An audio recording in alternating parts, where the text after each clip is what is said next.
Banyak soalan yang saya terima daripada pesakit bertanyakan jam apa yang doktor recommend untuk monitor kesihatan.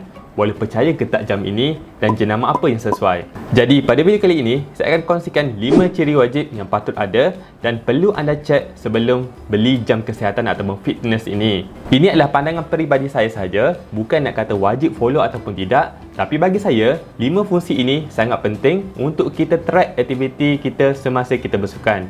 Jenama apa-apa pun tak kisah, tapi kalau dia boleh bagi 5 ciri ini, ia boleh consider sebagai jam yang bagus untuk kita track kita punya aktiviti.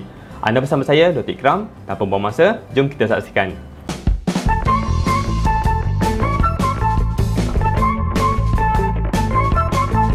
Yang pertamanya, ia boleh monitor heart rate kita dengan tepat. Saya ulang, dengan tepat. Fungsi ini sangat-sangat penting. Kita boleh tahu denyutan nadi kita dengan tepat. Bagaimana nak tahu denyutan nadi kita sekarang? Anda boleh cek sendiri dengan menggunakan jari dan letak kat sini. Dan anda boleh kira sendiri denyutan nadi per minit. Dan anda boleh compare balik denyutan yang anda kira tadi dengan jam yang anda pakai sekarang. Kalau beza denyutan nadi itu kurang daripada 5, dikira acceptable lah. Tapi kalau dekat 10 beza dia, jam itu dikira tak berapa reliable. Mungkin ada defect ke ataupun anda perlu hantar untuk servis ataupun waranti. Kenapa kita nak tahu denyutan nadi ini dengan betul? Ini adalah kerana kita nak ukur secara tepat, kita nak tentukan zon mana jantung kita ini berada dalam satu-satu aktiviti sukan itu. Kita tak nak jantung kita ini terlampau overwork ataupun terlampau penat semasa menjalankan aktiviti sukan. Di sini saya sertakan satu jadual.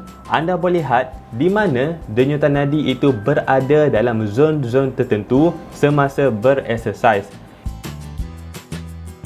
InsyaAllah saya akan buat video yang lain berkaitan perkara ini sebab ia adalah huraian yang agak panjang.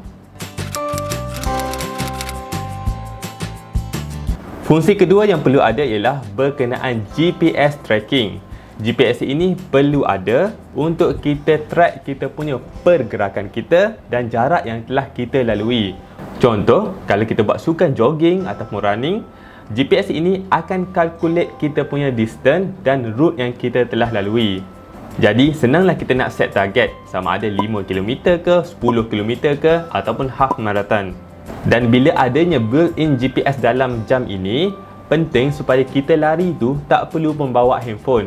Yelah, cuba bayangkan kalau nak guna handphone masa berlari, itu adalah agak susah dan tak selesa untuk pergerakan. Dan ianya adalah tidak berapa praktikal. Fungsi ketiga yang saya rasa perlu ada ialah jam ini boleh synchronize dengan fitness app yang lain. Contoh, kalau anda guna jam Garmin, dia akan ada apps Garmin di dalam handphone untuk sync data dengan jam itu. Kalau guna jam Huawei, ada apps Huawei di dalam handphone. Dan bila kita synchronize dalam app tadi, data yang kita synchronize tadi boleh juga kita uploadkan dekat Strava. Bagi yang tak tahu ataupun pertama kali dengar, Strava ini umpamanya social media dalam dunia sukan fitness. Di sini, kita boleh track kita punya performance, kita boleh tengok member kita punya performance dan ada juga target yang kita boleh achieve. Dan ia juga mempunyai banyak lagi fungsi yang lain. Saya suggest beli jam yang anda boleh upload data yang dalam jam tadi ke app Strava. Ini sangat membantu anda.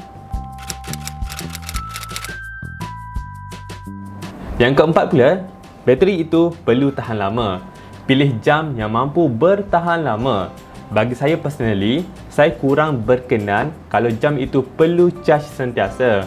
2-3 hari sekali perlu charge. Yang itu sedikit menyusahkan. Jadi, pilih jam yang boleh bertahan lama. Contoh, 2 minggu ke ataupun sebulan. Dan at least, kalau contohnya nak lari untuk half marathon ke ataupun marathon ke, biarlah jam tadi boleh bertahan sampai habis event tersebut. Kita tak nak time kita lari ataupun cycling tadi, tiba-tiba jam ini habis bateri masa event tadi.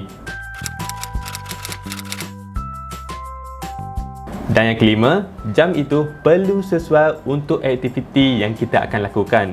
Penting kat sini, kena ingat jam-jam ini, certain jam itu direka untuk spesifik sukan. Contoh, adanya jam yang sesuai untuk aktiviti hiking, iaitu boleh bertahan lama dan ia boleh detect altitude semua.